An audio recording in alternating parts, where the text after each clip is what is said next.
السلام علیکم ورحمۃ اللہ وبرکاتہ۔ الحمدللہ رب العالمین، نحمدہ و نصلی علی رسولہ الکریم، اما بعد۔ قال اللہ تعالی فی شان حبیبہ ان اللہ وملائکتہ یصلون علی النبی یا ایھا الذین آمنوا صلوا علیہ وسلموا تسلیما۔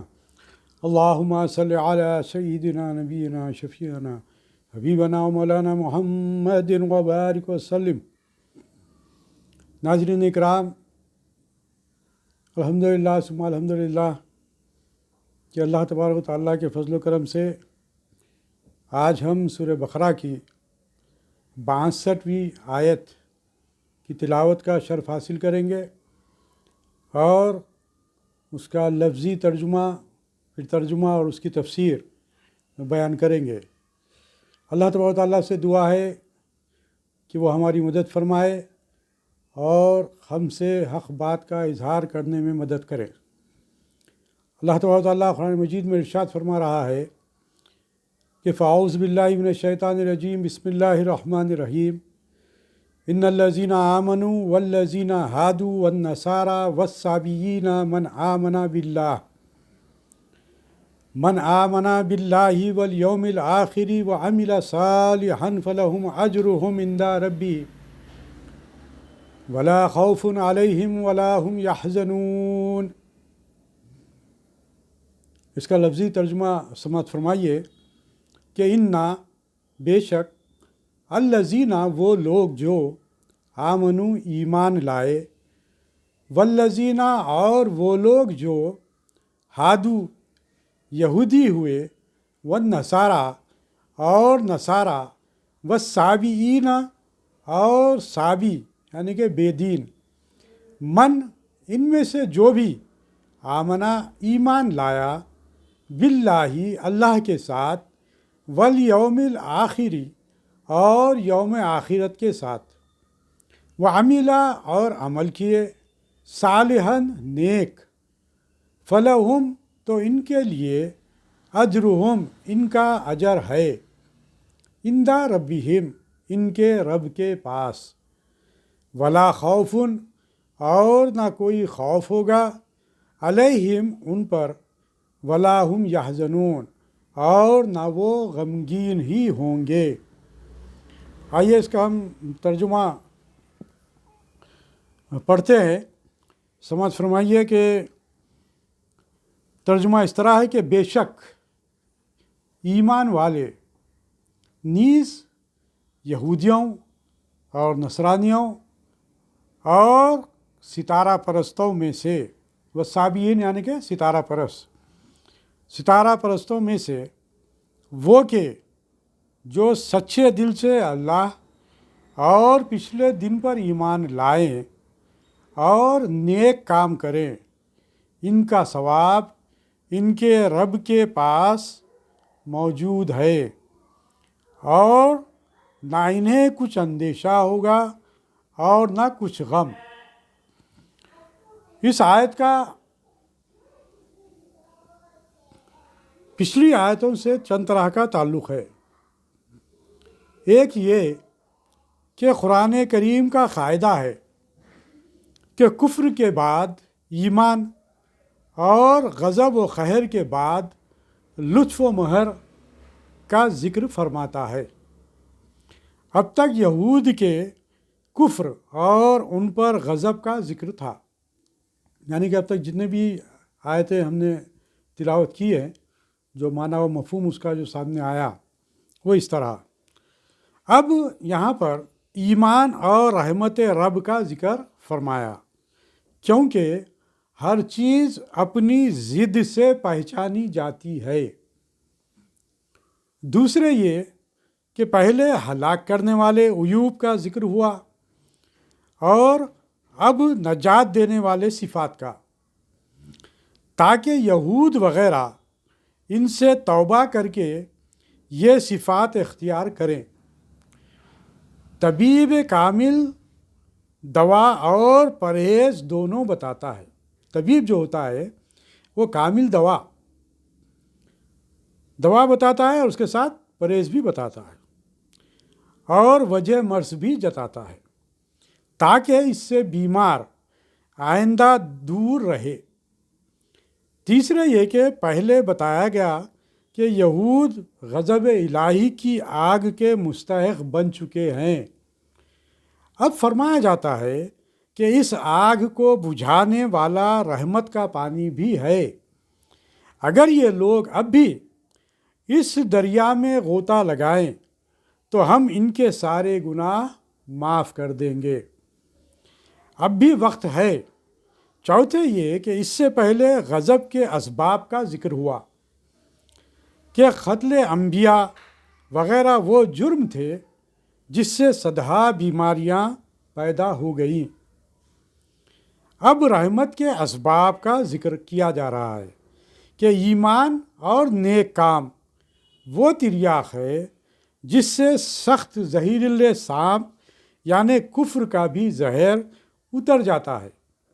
بعض اعمال نیکیوں کو برباد کر دیتے ہیں، وہ پہلے ذکر ہو گئے۔ بعض اعمال برائیوں کو مٹا دیتے ہیں، وہ اب بیان ہو رہے ہیں۔ اس آیت کے متعلق یہاں پر شان نزول بیان کیا جا رہا ہے۔ سماعت فرمائیے کہ حضرت سلمان فارسی رضی اللہ تعالی عنہ ایمان کی تلاش میں بہت سرگرداں رہے اور ملک پھرے، بہت سے عیسائی راہبوں اور یہودی عابدوں کے حالات دیکھے۔ ان کی بہت بڑی عمر رہی۔ خیر ہوا یہ کہ تقدیر نے ان کو بارگاہ محمد مصطفیٰ صلی اللہ علیہ وسلم تک پہنچا دیا۔ اس کے بھی ایک حضرت سلمان فارسی رضی اللہ تعالیٰ عنہ کا بھی طویل واقعہ ہے ایمان لانے سے متعلق۔ وہ آپ حضرت سلمان فارسی رضی اللہ تعالیٰ عنہ کے متعلق جب بیان ہوگا یا صحابہ کے تعلق سے جب بیان ہوگا، یا آپ سے گزارش ہے کہ حضرت سلمان فارسی رضی اللہ تعالیٰ عنہ کے تعلق سے آپ ان کے حیات کا، ان کے زندگی کا اور ان کے جو ایمان لانے کا جو واقعہ جو اہم ترین ہے اس کو آپ لوگ پڑھیں کہیں سے کتاب حاصل کر تو تمام چیزیں آپ کے سامنے آئے گی کہ کس طرح وہ فکر مند تھے ایمان کے لیے، سرکار دو عالم صلی اللہ علیہ وسلم تک پہنچنے کے لیے انہوں نے کس طرح تگودو کی ہے۔ وہ تمام واقعات آپ کو سلمان فارسی رضی اللہ تعالیٰ عنہ کے واقعے میں آپ کو ملیں گے۔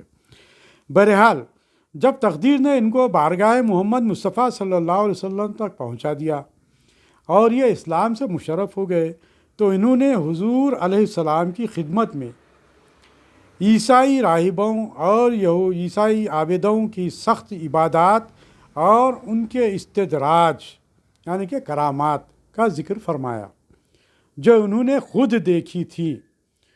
حضور علیہ السلام نے ارشاد فرمایا کہ وہ کتنی ہی عبادت کرے۔ اب یہ نقطہ دیکھیے آپ، بہت ہی اہم ترین نقطہ ہے یہود و نصارہ کے تعلق سے جو بات بتلائی جا رہی ہے کہ آپ ارشاد فرما رہے ہیں کہ وہ کتنی ہی عبادت کرے، ایمان کے بغیر کچھ قبول نہیں۔ یعنی یہ بات یہاں پر یہ بات واضح ہو رہی ہے، یہ بات سمجھائی جا رہی ہے کہ اب تک تو یہاں پر اور ایک جملہ آگے آتا ہے، وہ بھی آپ کے سامنے آئے گا، آپ کو بات انشاءاللہ سمجھ میں آئے گی کہ یہاں پر جو بات سرکار صلی اللہ علیہ وسلم نے کہا کہ وہ چاہے کچھ عبادتیں کر لے، وہ ان کا کوئی بھی مقام و مرتبہ رہے، چاہے کرامات بتلائیں، لیکن وہ قابل قبول اس وقت تک نہیں ہے جب تک کہ وہ سرکار دو عالم صلی اللہ علیہ وسلم پر ایمان نہ لائیں۔ ایمان کے بغیر کچھ قبول نہیں۔ اس مبارک فرمان کی تائید میں یہ آیت اتری۔ یہ جو ابھی جو آیت ہمارے سامنے ہم جس کا مطالعہ کر رہے ہیں، اس آیت کے متعلق شان نزول آپ نے یہاں پر بیان کی۔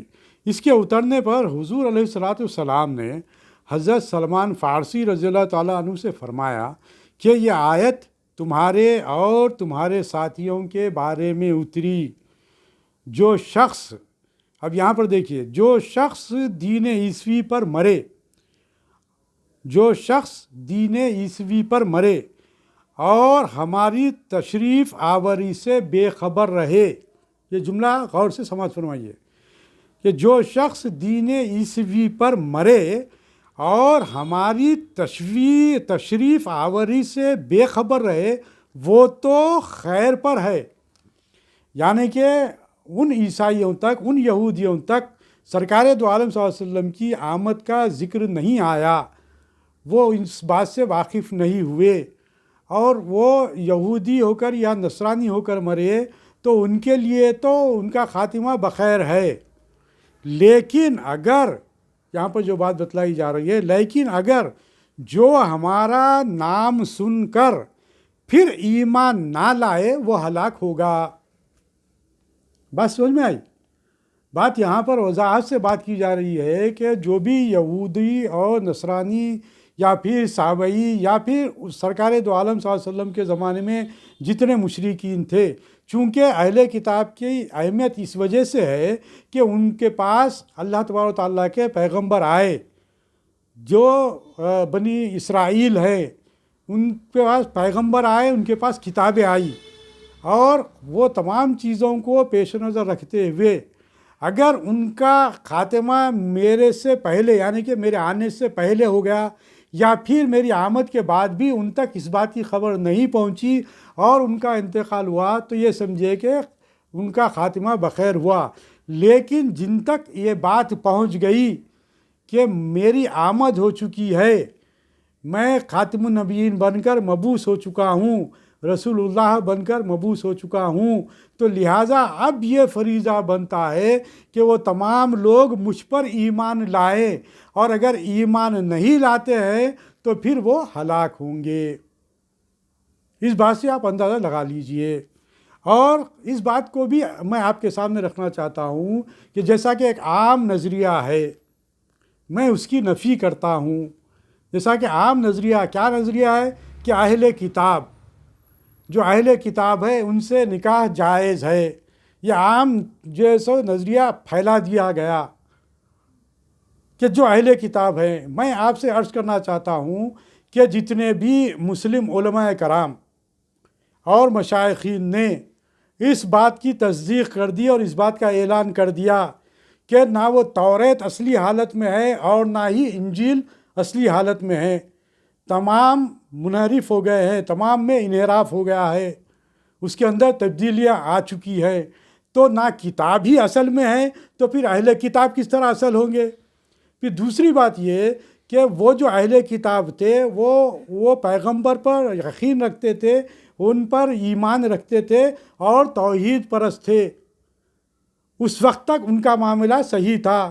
لیکن اب جو اہل کتاب ہیں انہوں نے مشرکانہ عمل کیا، یعنی کہ عیسیٰ علیہ السلام کو کرسچنوں نے اللہ کا بیٹا قرار دیا، یہودیوں نے بیٹا قرار دیا، اس طریقے سے وہ مشرک ہو گئے، اللہ کی ذات میں ہے، اس کی صفات میں، اللہ کی ذات میں مشرکانہ عمل کر بیٹھے۔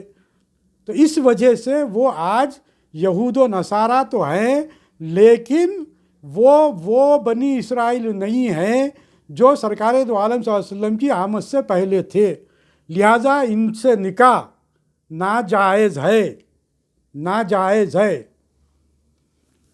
اللہ تعالیٰ ہم سب کو ہدایت دے اور صحیح فہم اور فکر عطا کرے۔ آئیے اس آیت کی تفسیر ہم پر غور و فکر کرتے ہیں۔ فاعوذ باللہ من الشیطان الرجیم، بسم اللہ الرحمن الرحیم، اللہم صلی علی سیدنا نبینا شفیعنا حبیبنا مولانا محمد وبارک وسلم۔ اس آیت کی تفسیر اس طریقے سے بیان کی گئی ہے، تفسیر نعیمی سے میں آپ کے سامنے تفصیلات رکھ رہا ہوں۔ جیسا کہ ہم نے پڑھا ان الذین آمنوا، ان الذین آمنوا، اس تعلق سے جو ترجمہ ہم نے سامنے رکھے ہیں وہ یہ کہ بے شک ایمان والے۔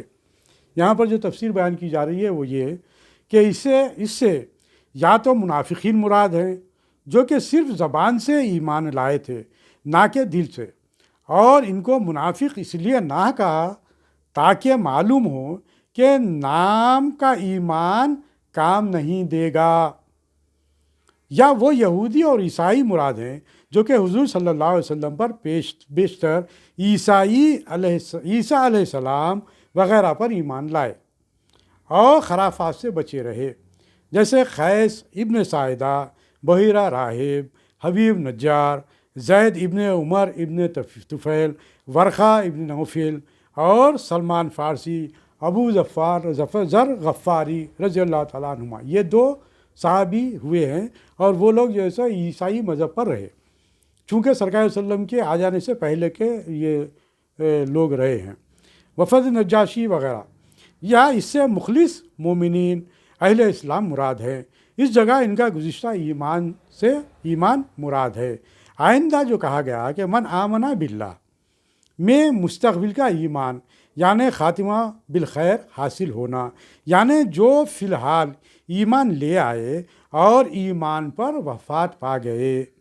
والذین ہادو، اور وہ جو یہودی ہوئے، یہ لفظ یا تو ہود سے بنا ہے جس کے معنی ہیں توبہ کرنا، رجوع کرنا، چونکہ انہوں نے بچھڑے کی پوجا سے بے مثل اور سخت توبہ کی تھی جو گزشتہ آیات میں گزری ہیں، اس لیے ان کو یہودی کہا گیا، کیونکہ انہوں نے عرض کیا تھا کہ ہدنا الیک، یا یہ لفظ یہودا کی نسبت سے ہے۔ یہودا یعقوب علیہ السلام کے بڑے فرزند کا نام تھا، یعنی یہودا والے لوگ، یا ہود کے معنی ہے ملنا، حرکت کرنا، چونکہ یہ لوگ توریت شریف بہت جوش سے ہل ہل کر جھوم جھوم کر پڑھتے تھے، اس لیے یہودی نام ہوا۔ یا ہود کے معنی ہیں رہبری کرنا، یہ بادشاہ وقت کو انبیاء کرام کی خبر دے کر انہیں قتل کراتے تھے، اس لیے یہ لقب غضب ملا۔ تفسیر کبیر اور روح البیان میں یہ تفصیلات پیش کی گئی۔ ان کے عقائد نہایت گندے ہو چکے تھے، حق تعالیٰ کو جسم مانتے تھے، انبیاء کرام پر تہمت لگاتے تھے، موسیٰ علیہ السلام پر ہارون علیہ السلام کے قتل کی تہمت، حضرت مریم مریم رضی اللہ تعالیٰ عنہ کو زنا کی تہمت، حضرت داؤد علیہ السلام کو اولیاء کے قتل کی تہمت، حضرت سلیمان علیہ السلام کو جادوگری کی تہمت لگائی تھی۔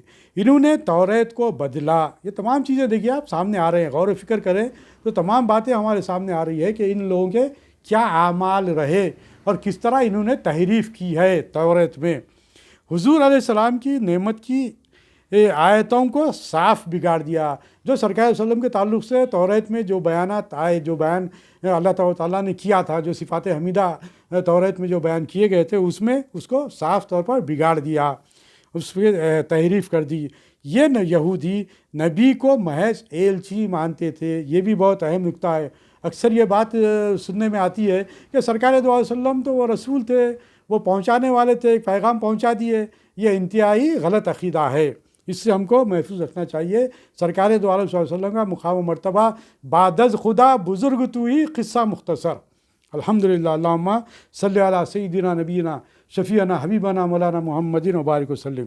یہ یہودی نبی کو محض ایلچی مانتے تھے، یعنی اس کی قدر رب کے نزدیک زیادہ نہیں، فقط قاصد اور چٹھی لسان سے ہے۔ تفسیر عزیزی میں یہ تمام تفصیلات بیان کیے گئے ہیں۔ یہاں پر اب جو لفظ آ رہا ہے نصر، ون نصارا، یہ نصران کی جمع ہے۔ یہ لفظ نصر سے بنا ہے جس کے معنی ہے مدد کرنا۔ عیسائیوں کو یا تو اس لیے نصارہ کہتے ہیں کہ جب عیسیٰ علیہ السلام نے فرمایا من انصاری اللہ، میرا مددگار کون ہے، تو ان کے ساتھیوں نے عرض کیا نحن انصار اللہ، ہم اللہ کے دین کے مددگار ہیں۔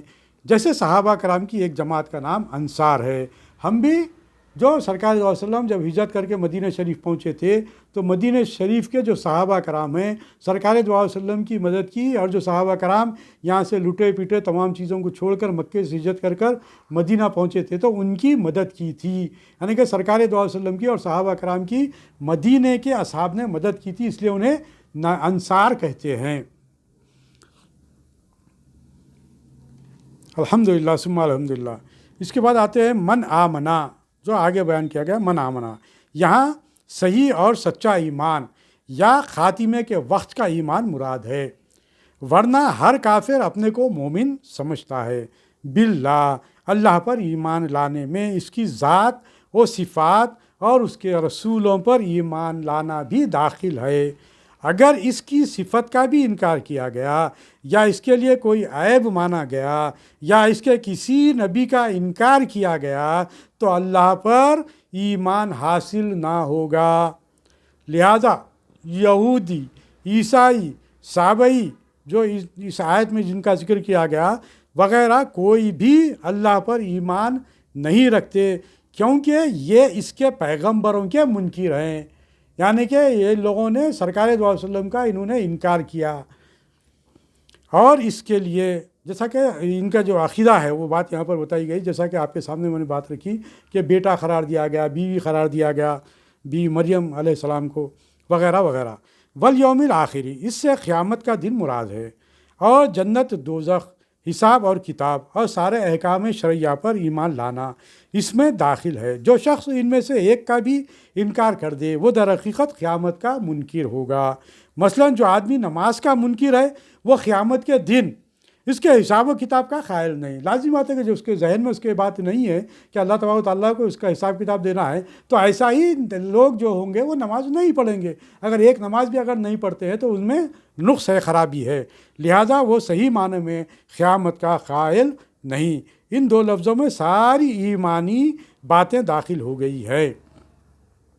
خیال رہے کہ منافقین، یہود و نصارہ اور صابئین، ان میں سے کوئی بھی خدا تعالیٰ اور اس کی صفات اور قیامت کا منکر نہ تھا، مگر فرمایا گیا کہ ان میں جو اللہ اور قیامت پر ایمان لائے، کیونکہ وہ لوگ حضور صلی اللہ علیہ وسلم کے منکر تھے، اس لیے انہیں سب کو منکر قرار دیا گیا۔ ایک ہے اللہ اور قیامت کو ماننا، اور ایک ہے ان پر ایمان لانا۔ ان دونوں میں بڑا فرق ہے۔ نجات کے لیے ماننا کافی نہیں ہے، بلکہ ایمان لانا کافی ہے۔ ایمان وہ ہے جو نبوت کی معرفت ہو۔ دیکھو، شیطان توحید و قیامت وغیرہ سب کچھ مانتا ہے، مگر مومن نہیں، کیونکہ نبوت کے بغیر مانتا ہے، نبوت کے بغیر مانتا ہے، لہٰذا ناجی نہیں، توحید سکہ ہے نبوت، توحید سکہ ہے نبوت، اور اس کی مہر بغیر مہر سکہ رائج نہیں۔ وَعَمِلَ صَالِحًا، ایمان کے بعد عمل کا ذکر فرما کر یہ بتایا گیا ہے کہ کوئی شخص ایمان پر کفایت کر کے اعمال سے بے پرواہ نہ ہو جائے گا۔ صرف یعنی کہ ایمانی کافی نہیں ہوگا، اسے نیک اعمال کرنا ضروری ہوگا۔ ایمان سے نجات ہوتی ہے اور اعمال سے کامل نجات حاصل ہوتی ہے۔ وہ جو اللہ کو پسند ہو۔ منسوخ اعمال اب صالح نہیں رہے، یعنی کہ جو کتابیں پہلے جو نازل ہوئی تھی وہ کتابیں اب نہیں رہی، لہذا وہ باتوں کا اب اس کا اگر وہ کرتے ہیں تو وہ عمل قابل قبول نہیں ہے، اگرچہ کہ وہ ایک وقت وہ جائز تھے، اس کی اہمیت تھی، لیکن یہاں پر جو بات بتلائی گئی کہ یہاں پر لہٰذا محمد مصطفیٰ صلی اللہ علیہ وسلم کی تشریف آوری کے بعد یہودیت اور عیسائیت کے اعمال گناہ بن گئے، یعنی کہ اب وہ اعمال کوئی قابل قبول نہیں ہیں، قابل قبول نہیں ہیں۔ اب آگے دیکھیے کہ فَلَهُمْ أَجْرُهُمْ، یعنی ان کو پورا اجر ملے گا۔ اگر یہ لوگ اب بھی اگر یہ لوگ یہود و نصارہ اور صابئین اب بھی اگر سرکار دو عالم صلی اللہ علیہ وسلم پر ایمان لاتے ہیں تو انہیں پوری طریقے سے اجر دیا جائے گا۔ یہ ایسا نہیں ہے اللہ تبارک و تعالیٰ کا معاملہ کہ جو پہلے سے مسلمان ہیں ان کے لیے زیادہ اجر و ثواب ہے، اور اب جو اسلام قبول کریں گے ان کے لیے کم ہے، ایسا کچھ بھی نہیں ہے۔ اس تفسیر میں جو بات بتلائی گئی، اللہ تبارک و تعالیٰ کے پاس تمام ایمان والوں کا درجہ برابر ہے، لیکن مقام و مرتبہ انہیں زیادہ حاصل ہوگا جو زیادہ نیک اعمال کریں گے، جس کی تشریح اس بار میں کی گئی۔ فَلَهُمْ أَجْرُهُمْ کی جو تفسیر کی گئی ہے وہ اسی طریقے سے، اور پھر اللہ تبارک و تعالیٰ اس تفسیر میں بیان کر رہا ہے عند ربہم، ان کے رب کے پاس، اندہ سے تو قرب مکانی، یعنی کہ اللہ تبارک و تعالیٰ کے پاس قرب انہی کو حاصل ہوگا جو اللہ تبارک و تعالیٰ پر ایمان لائیں گے، جو تمام انبیاء پر، جو کتابوں پر ایمان لائیں گے، اور پھر خاتم النبیین صلی اللہ علیہ وسلم پر ایمان لائیں گے، اور جو نیک اعمال کریں گے، یعنی کہ شریعت کے مطابق جو اپنی زندگی ڈھالیں گے، ان کے لیے اللہ تبارک و تعالیٰ کے پاس مقام و مرتبہ ہے۔